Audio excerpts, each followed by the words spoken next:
God, I have so much gratitude in my heart. Some of you in this room have known me since before Jade and Easton were even around, right? That table right there. And the love that I feel for some of you is unmatched. And I think we have the best profession in the world because we get to know each other on such a deep level. I'm so grateful to be a chiropractor. I'm so grateful to be your chiropractor. And I'm so grateful to be here tonight.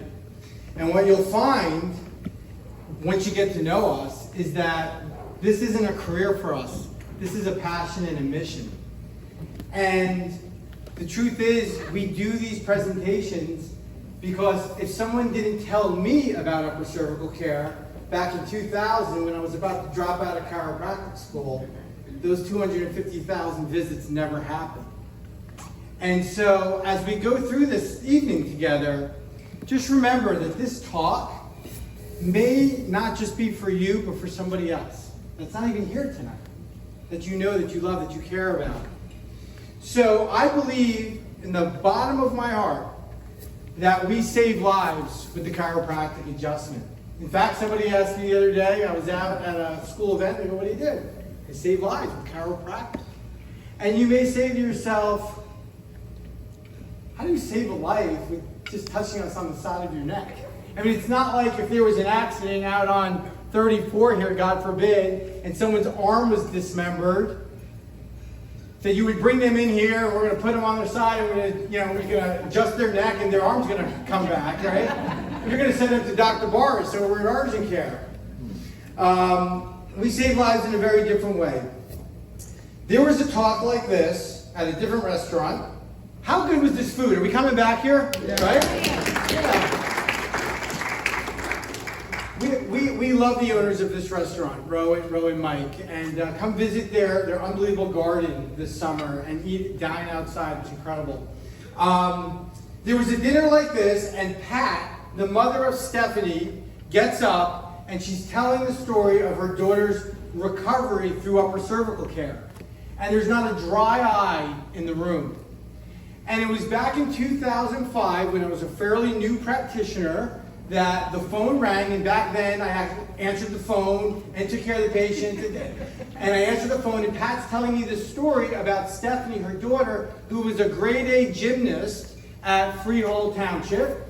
And she was out to the movies with her friends, and she went paralyzed from the shoulders down. She couldn't move. They rushed her up to Robert Wood Johnson, and after a battery of tests, they rendered a diagnosis of Guillain-Barré syndrome, which is a virus that attacks the nervous system. And in the most extreme cases, it can actually lead to death, respiratory failure. She regained the function of her arms and legs, but she was left with such chronic pain and fatigue that she was not able to go to school, not able to go to gymnastics. Her life was reduced to 0, and she was 15 years old. And I had, again, been a new practitioner, and I heard about the miracles that chiropractic care is famous for, and this was, this is what God put in our office.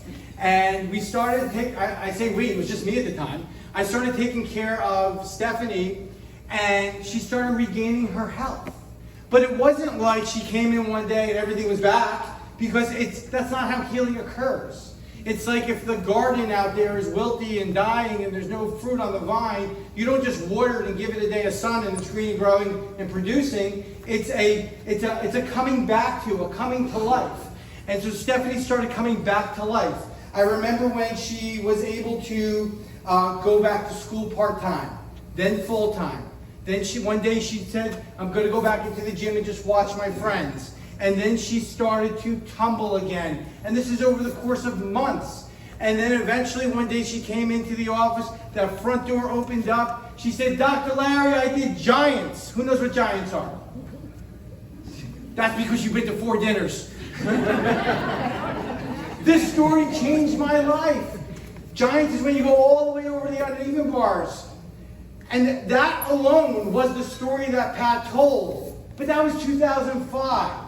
She went on to graduate from Seton Hall. She became a speech therapist. She went on to marry Ronan, and I remember on the day of her wedding, she lives in Jersey City now. She came back to Manalapan, picked up her dress, stopped in, got her adjustment, and went off and got married. And this year she had her baby. And Stephanie knows how I feel. She knows that we just have something special because that was the first time that these eyes saw what the human body could do. I have never healed anybody of anything. Never. The definition of healer is the person who's around the body at the time that it heals itself. Even the best surgeons. You go to a hospital for special surgery, they do their thing, and then the doctor comes out, says the surgery was a success, now we have to see how they recover. Doctors don't heal people, people heal themselves, but sometimes they need a little push in the right direction. There's another way we save lives, and this one's really serious, and it kind of got lost in the past couple years. The opioid epidemic. We kind of have to start talking about that again. 500,000 Americans have OD'd since 1999 due to opioids that were prescribed or that they obtained. When I did this talk in 99, it was a lot less. It has quadrupled in 2019 from 1999. And when I prepared this talk, it's 6 times as many people in 1999 are dying every year. And it's taking the lives of not addicts, but mothers, fathers, uncles, sisters, brothers. We all know somebody who. And I'm very proud to say, of the thousands of people we are honored to care for, we don't have any patients on opioid medications in our practice. And I think about this, how many of those 500,000 Americans, our neighbors, would still be alive if they were in an office similar to ours somewhere in this country? Remember when I said this talk may not be for you, it may be for someone else? And then I think about our patients, you lovely people. How many people came on opioids and were able to get off of it as a result of natural upper cervical care? Or how many people were on that trajectory to go down that line and that we saved from that? Or how many people just in our practice heard something from one of the doctors because we have a natural approach towards health and life and said, you know what, I'm not going to go for that. I'm going to try something different. We save lives. And the saddest thing, but the most exciting thing, is that upper cervical care is still a secret. We're doing a lot better than we used to. It used to be very hard to find upper cervical doctors for patients when they moved to Florida or moved away. And there are upper cervical doctors now all over the globe, thank God. And so when I moved back to New Jersey, there was only 3 practices and 0 in central New Jersey. So it's great. And so over the next 20 to 30 minutes, I'm going to go through how Stephanie regained her health. And so many people in this room have similar but different stories, or different but similar stories. So definitely ask the patients about their experiences going through this care. So we all want to be healthy and happy. But if I asked everybody to define health, if I give you a little index card, write down your definition of health, I would have 75 different definitions of health. Most people, when I ask, how do you know if you're healthy? They will say, well, if I feel good, I'm healthy. How many of you buy that as a definition of health? If I feel good, I'm healthy. I want you to feel good. I want to feel good. I want everybody to feel good. But how you feel has nothing to do with your health. Absolutely nothing, 0, zilch. Cancer, heart disease, diabetes, hypertension, osteoporosis. These are terrible chronic conditions, and these people feel good until they get a test done that tells them that you should feel bad. On the flip side, you can stub your toe on the corner of the bed in the middle of the night going to the bathroom. We've all done it. It's the worst pain in the world. You're hopping around like a monkey. But it doesn't mean you lost your health. Doesn't mean you lost your health. So how we feel, and too many people base how they're doing based on how they feel. You can have symptoms and be healthy. You can have no symptoms and be not healthy. So if it's not how I feel, then the other common answer I'll get is if I'm not sick, I'm healthy. So let me ask you a question, Mel. Would you rather be rich or just not poor? Would you rather be smart or just not dumb? Dr. Viola, would you rather be pretty or just not ugly? Would you rather be healthy or just not sick? There's a difference. There's a difference. So as a country, do you feel we're getting healthier or sicker? Oh my God. I've been doing a talk like this for 17 years and the answer hasn't changed. That's sad. We have one of the biggest and most robust healthcare systems in the world. In fact, if you're ill, there's probably no better place to be than here. Life expectancy is a great metric to determine how a culture or society is doing in respect to health. So by a show of hands, how many people feel that the United States life expectancy is in the top 10 in the world? Raise your hand. Okay. How about top 20? Okay, everybody's kind of hesitating here. This is the English-speaking room, right? Okay, I'm just making sure I came to the right place. Top 30. You going for 30? How about the top 40?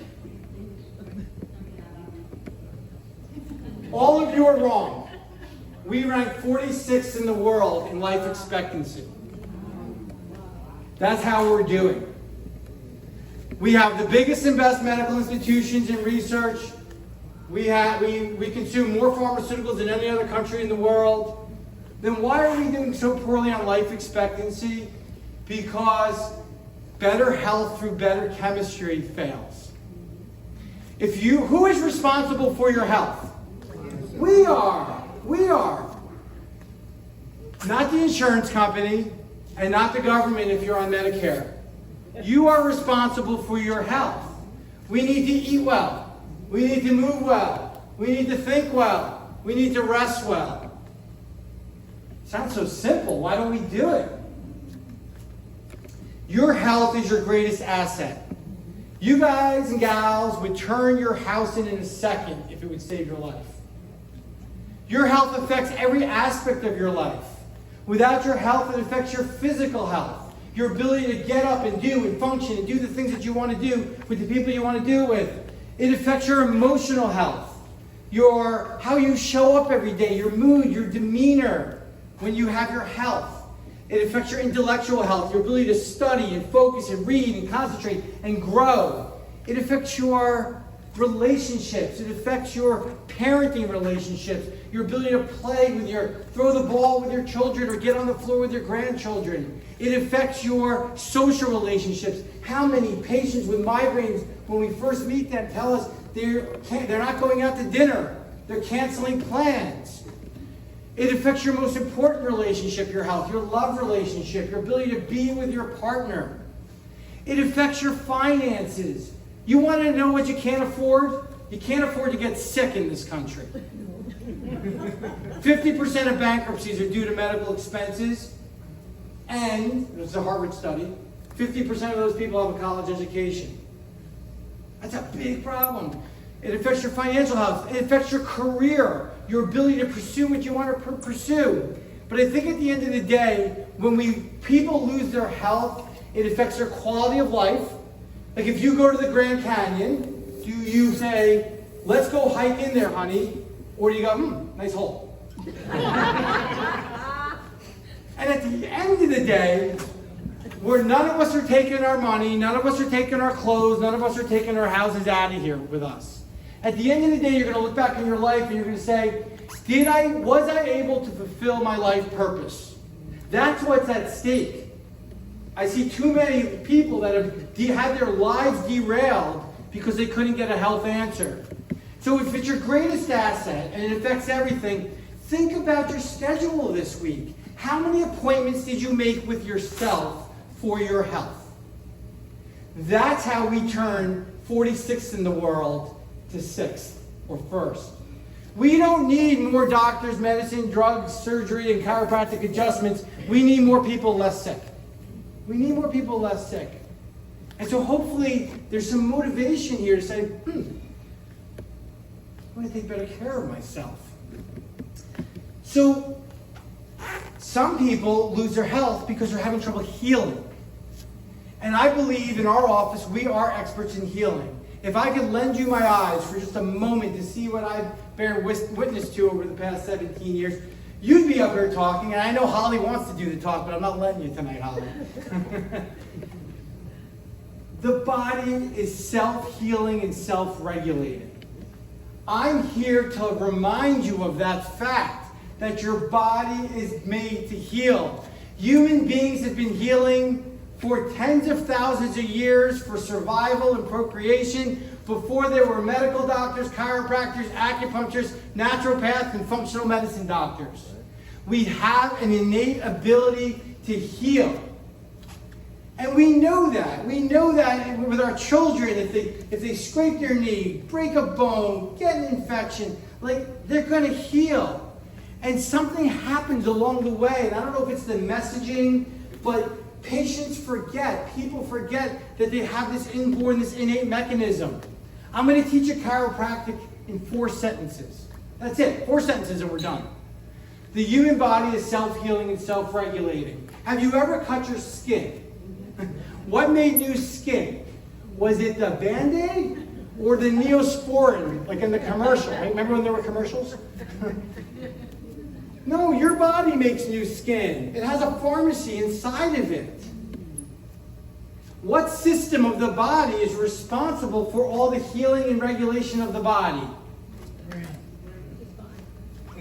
Brain and the nervous system. The nervous system. I never hear the immune system, cardiovascular system, reproductive system. It's the brain and the spinal cord that controls and coordinates every organ, cell, and tissue of your body all the time. Not some all the time, not all some of the time, all the time.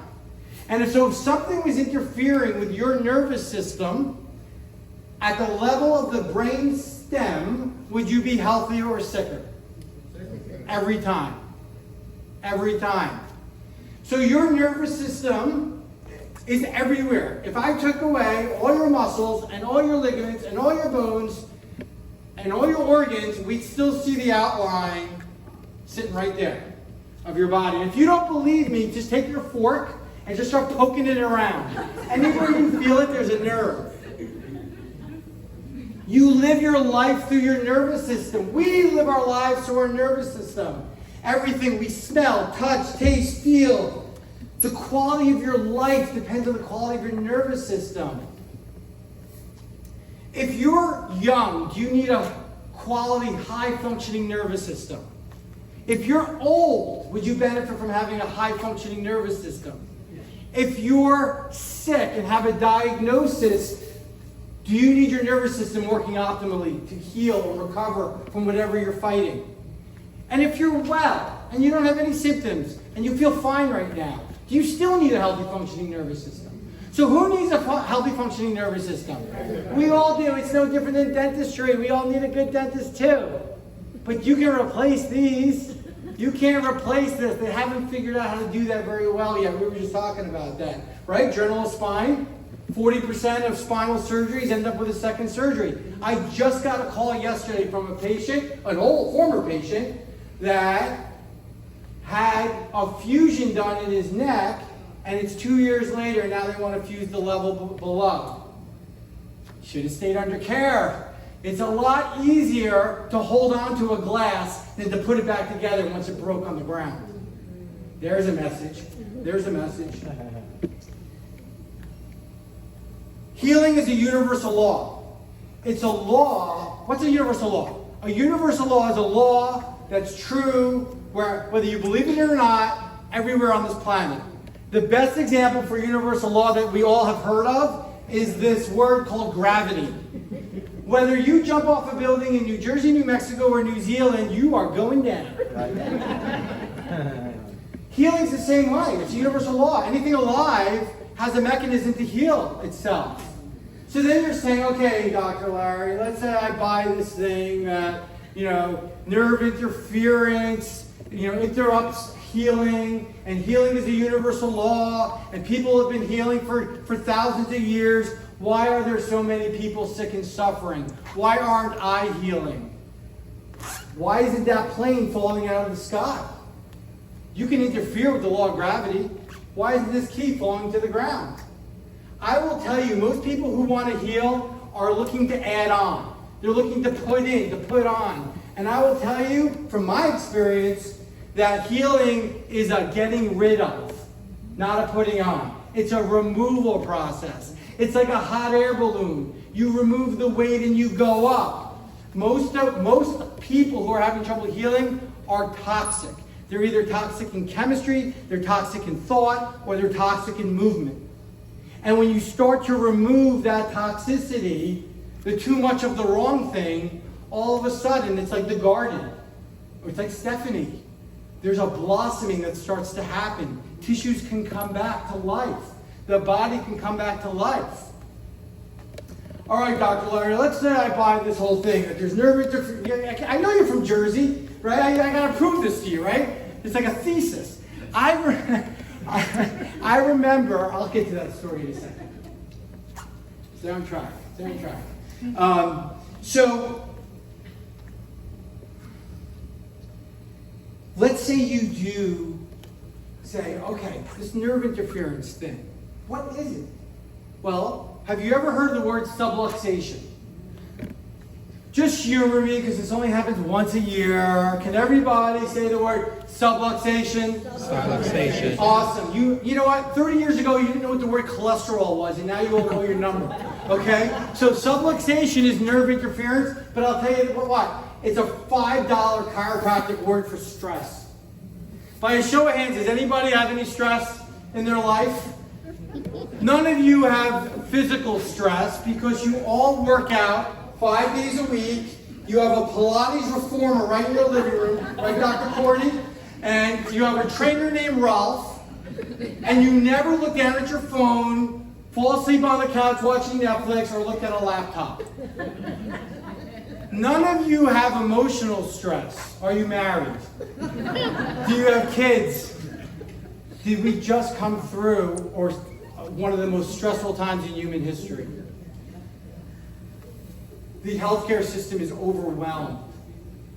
We had to bring in doctors just to handle the demand and the need in our community. Because according to the CDC, 90% of the disease in our country is due to chronic stress. Stress, what system of the body was given to you to help you adapt to stress? Oh my God, you guys are so smart. The nervous system.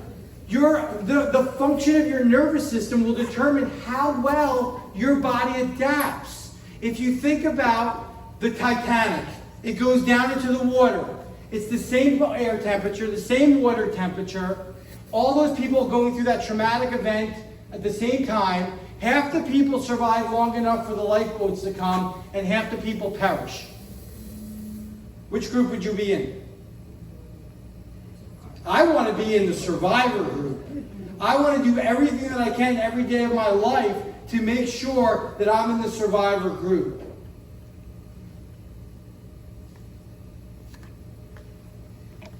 Your nervous system is broken down into two parts. You've got the sympathetic. Do you mind if I take this off? Just my jacket. You've got the sympathetic nervous system, which God gave us to fight or run. So I heard there's a black bear in Marlboro. Did anybody see it yet? Someone saw it? You saw the bear? It was me. On Facebook? Oh, it was you. I'm looking for this bear, okay? Now, if we come across this bear, our sympathetic nervous system is going to kick in, and we're either going to fight or we're going to run. Most of us are going to run. And then when you get around the corner and the coast is clear, you go, oh, I survived. The other part of the nervous system is the parasympathetic nervous system. That's where we heal, and we rest, and we digest, and we focus, and we make love. It's like a parachute coming out of the sky. How many of you feel like a parachute coming out of the sky? How many of you feel like you're fighting a bear every day? Every day, right? When you run in sympathetic dominance, fight or flight, that is catabolic. That breaks your body down. Because what happens when I run into a bear? Does my blood pressure go up? Yes. Does blood sugar go into my bloodstream to mobilize my muscles? Yes. Do my muscles tighten? Yes. Do I need an immune system when I'm fighting a bear? No. Immune system goes down. I gotta tell you, when that virus came in, this is the first lesson they should have given every American. Right? Because stress affects the immune system. When you're fighting a bear, do you need libido? No. Do you need, what happens to your digestive tract? Voids and then shuts down. This sounds like hypercholesterolemia, fibromyalgia, diabetes, lack of ADD, lack of libido. Oh my God, there's a pill for every one of those normal stress physiology symptoms. It's normal physiology. It's just not it's not normal for it to be turned on all the time. You need to have a strategy. Now, upper cervical care is not the only way, but it is the safest, gentlest, and most effective way that I know of to shut off the sympathetics and turn on the parachute. Why? We open up a medical anatomy book and you say, where's the parasympathetic nervous system in the body? It's here and here. It's located in your upper neck and your sacrum. Those are the two areas that we work on the most in our office because we know that people need to hit the brake pedal. And we see it. And I pointed out, when we check you after your adjustment, you get back up on the scales, this is what we see. And that's it. It's just downregulation of the nervous system. There's never been a more important time to be under chiropractic care. And so you may be wondering, well, why a chiropractor and why a dinner? How many of you have had your medical doctor take you out to dinner, by the way? Dr. Bars, it's a good idea for you, okay? I'll help you with your first one. Okay. One of the reasons we do the dinner is because I have seen over the years that people, and most of you are patients, you brought your friends, you say the word chiropractor and a file comes up in that person's brain. And for most people it's crack, crack, crack, pop, pop, pop. Because you saw the video on YouTube. We don't do any of that. Oh my God, we don't do that. There is a specialty within the chiropractic. Chiropractic is an umbrella term like medicine or law. And then you have lots of different kind of medical doctors, lots of types of different attorneys, and you have a lot of different types of chiropractors. There's 80,000 chiropractors, and less than 1% of us practice upper cervical. That's it. And so what makes it different is we focus on the brain stem. If I could get into your skull and adjust you, I would. I'm doing that right now. No, but there's a little bone at the top of your neck called the atlas. It's named after the Greek god that held up the world, that holds up your world. And what's really unique about the atlas is it only weighs 10 ounces, and there's no disc above it or below it, and it doesn't have the funny interlocking joints that the rest of the spine has. So it's not locked in place like all of these, and that's because God wanted us to be able to turn our head 180 degrees, to find a mate and to run from tigers.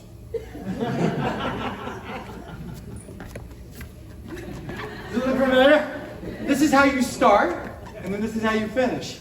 Okay? And so that vertebrae is so unique, but because it's not locked in, and because it moves so much, it's the first easiest vertebra to misalign, or what we call subluxate. When typically does the first misalignment occur? Birth. Absolutely. You're not even a chiropractor. Someone get him a book. At birth. Oh my God. Like 180 degree turn of the neck. And the doctor's not trying to do any harm. That doctor's doing everything they can to get that baby out in a safe and healthy way. And after that baby is checked and latches and has the APGAR done, the baby was just like this for 10 months. Like, doesn't it make sense that nervous system just grew and developed that embryo into a fetus, into a baby? Like, shouldn't we take care of that spine? Like, my kids, they got teeth. My daughter rushed them out to the pediatric dentist.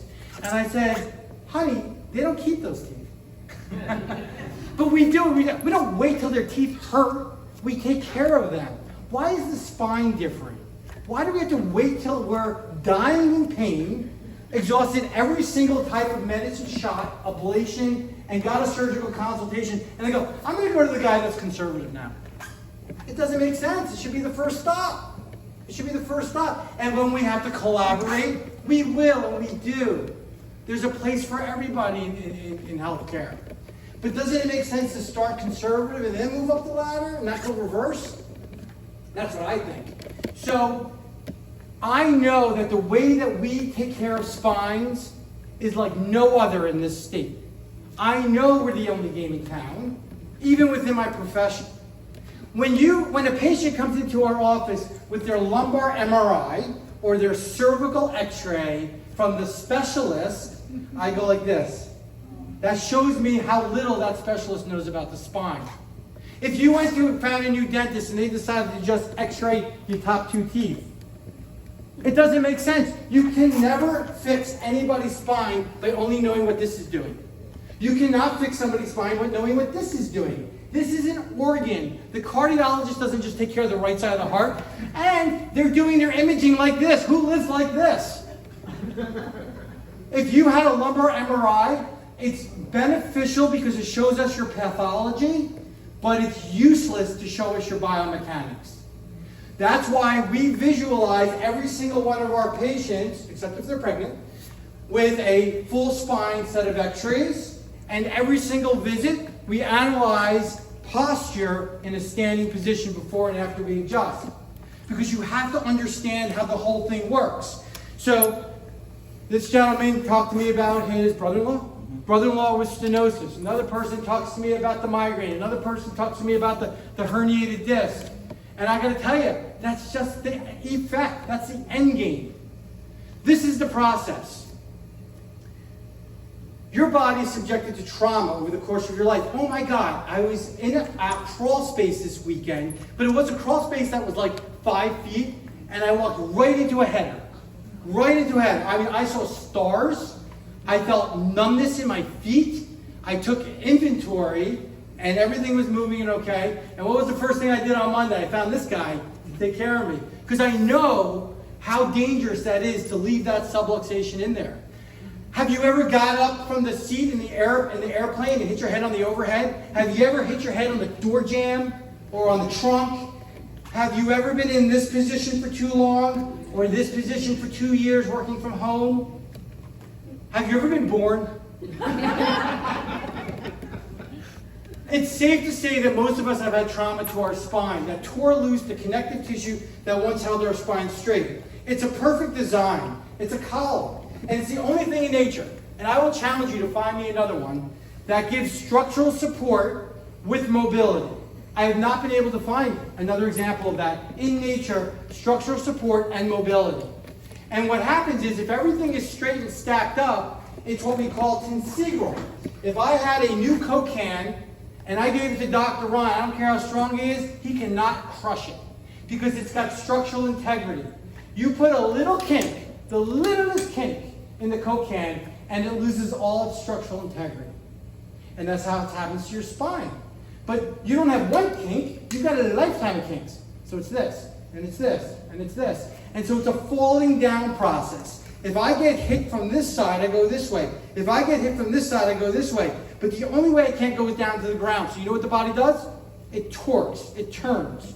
And as there's twist in the spine, there's no symptoms. It just leads to an abnormal movement pattern.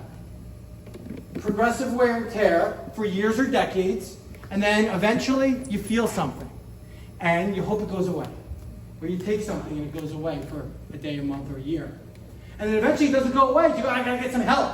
And you go to the specialist, and they look at the part that hurts, with you lying down, and they go, you have degenerative disc disease at L5-S1 stenosis, foraminal encroachment, and osteophytosis of the superior end plate. And it's part of the normal aging process. And you go, because you're smart, You go, well, how old are the other ones? It's not aging, people. It's not aging. It's pure mechanics. Wherever there's more mechanical stress, that's going to break down. If it breaks down enough, the disc bulges out. If it breaks down further, the body lays down bone. If it breaks down even further, the nerve gets pinched. So if you have to get somebody well, you can't just treat the pain in the disc. You got to go back the way you came. You're going to go home tonight the way you came. You got to go back to the initial trauma that started the cascade of events, and you would only know about it if you got asked about it. First thing I do in my consultations, trauma, on average, 11 years or further, that started the whole thing. And then you've got to be able to have a system of analysis and adjusting that will lift this Coke can spine from a compressed position to an open position, and you can only do that through the upper neck. You can only do that because the neurology at the upper neck controls everything below. We know that from Christopher Reeves. What if you had a subluxation? No, check that. What if somebody had a subluxation or nerve pressure at the same level of the spinal cord as Christopher Reeves, but 1/100th of a degree? Could it affect their legs? Could it affect their lungs? Could it affect their life? He lost his life because that life energy could no longer block through. That is a perfect example of nerve interference to the nth degree that you can all see and wrap your head around. So when we do the adjustment, that's what it looks like. That guy with hair, that's actually me. We realized, Dr. Quaid was like, what doctor is that? I'm like, that's me, it was just a few years ago. But it's a gentle adjustment. Never twist. Happy birthday. All right, it's Mel. It's okay. It's a gentle adjustment into the side of the neck in a neutral position. No cracking, no popping, no twisting. I'm 180 pounds. The bone weighs 10 ounces. We don't have to use a lot of force to move it. TD, put your arm out like this. I'm going to just barely touch his fist. Look, his head's moving. It's all connected. It's all one thing. We've compartmentalized our neck. You ask me, how does the upper cervical help the back? It helps everything. It's the brain stem. Controls everything. So it's full spinal care. If you have nervous system interference in your upper neck, it can lead to migraines, headaches, vertigo, Meniere's disease, facial pain, balance issues. It can affect your mood, well-being, sleep, digestion, and hormones. If you have nerve interference in your lower cervical spine, it can affect your thyroid, your ability to use your hands, tingling and numbness in your hands. If you have nerve interference in your upper thoracic spine, it can affect your cardiopulmonary system. Things like asthma, pain across the top of your shoulders or around the back.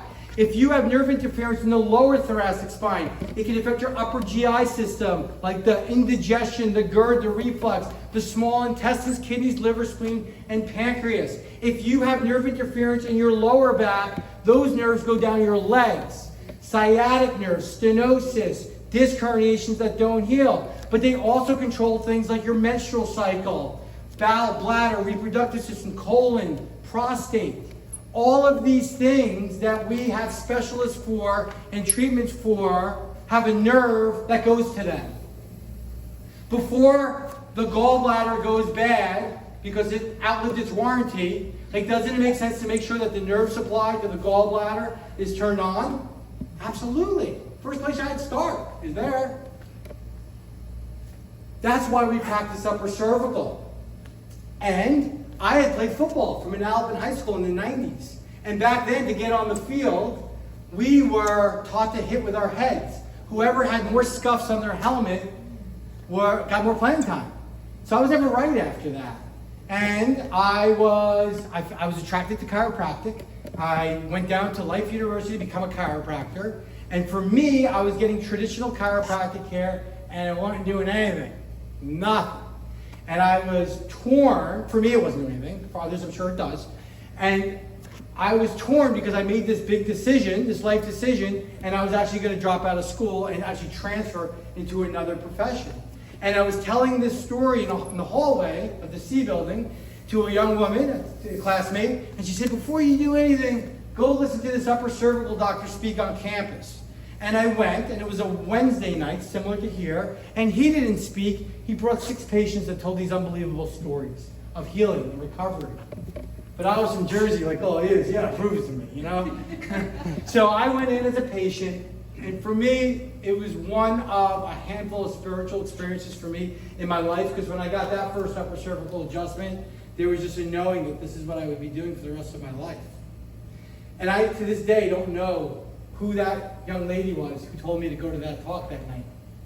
And she doesn't know how many thousands of people have been touched because she had the courage to say something. Just like those of you with gold badges had the courage to call your friend or text your friend and say, come to this dinner and listen to this doctor speak. Who knows? Maybe we have the next chiropractor in the room. You laugh, but I did a dinner, and a patient brought a friend, and the friend comes up to me afterwards and she goes, my son wants to go to medical school. Can he shadow you in the office? I'm like, oh, there's a disconnect there. I don't do medicine. But I said, sure. Find out he has migraines. We start taking care of him. His migraines go away. He goes, I'm not going to medical school. I'm going to become a chiropractor. And now he has a practice in Wisconsin. You just never know how far-reaching something we say or do today will affect the lives of thousands of people tomorrow. One of the new technologies that I want to share with everybody, you may have been noticing the banner behind me. In the 17 years I've been practicing, I've never had a therapy in my practice. Consciously never brought a therapy in because I don't believe the body heals from the outside in, and I never wanted to do anything outside in. Everything was always inside out. And now in healthcare, and it's happening right now, there's regenerative healthcare. The future has arrived where your body's innate mechanism to create new tissue, they're called stem cells. By show of hands, how many people have heard of stem cells? So there's a lot of ways to get stem cells. When you were in utero, you had a lot of them. They're in the placenta, they're in the umbilical cord. You can go to a doctor and they can take stem cells out of your fat and then re-inject it into your body. And when a stem cell gets near another cell, it becomes that. So if it gets near cartilage, it becomes cartilage. If it becomes near cardiac tissue, it becomes cardiac tissue. Softwave therapy is an FDA-cleared device that started in Europe, they're way ahead of us on stem cells, that produces a shock wave that goes into damaged tissue to stimulate the body's own innate healing response, sound familiar? And draws stem cells to the damaged tissue. It was originally used to break up stones, lithotripsy. Then they expanded it and started using it on neuropathy and vascular issues because it lays down new blood vessels, called angiogenesis. There are cardiothoracic surgeons that are putting it on the heart during bypass surgery. A study being published this month shows that a year later, the bypass patients that got this put on their heart have a bigger ejection fraction. That means typically if someone has ischemic heart disease and they get heart surgery, they get not dead, they don't get a stronger heart a year later. They are using it on non-healing fractures. They're using it on erectile dysfunction because it increases blood flow. They're using it on soft tissue injuries that won't heal. And in our office, we're using it on degenerative joint disease because that's what we see a lot of. And the results are incredible. And it stimulates the body's own innate mechanism, and that's why it's a perfect marriage and complement to what we do. So, when we come here tonight, many of you are here because someone loves you and told you about this, and we want to give you an opportunity to have a checkup. Now, I didn't say that everybody needs care. I just said that anybody who's not under care is entitled to a checkup. Many of you, including some of you who are patients, would have never even thought of going to a chiropractor. And there's two things that cause people to change. Either a crisis or a change in perspective. Hopefully tonight, nobody's in crisis. And if you are, let us know, because we will move you to the head of the line. Two things cause us to change our perspectives. It's the people we meet and the things we learn. And we did both tonight. So, when we come out and we do these events, and this is the first time since 2019, so this means so much to us, we want to give people the opportunity to have their families checked for subluxation, for nerve interference.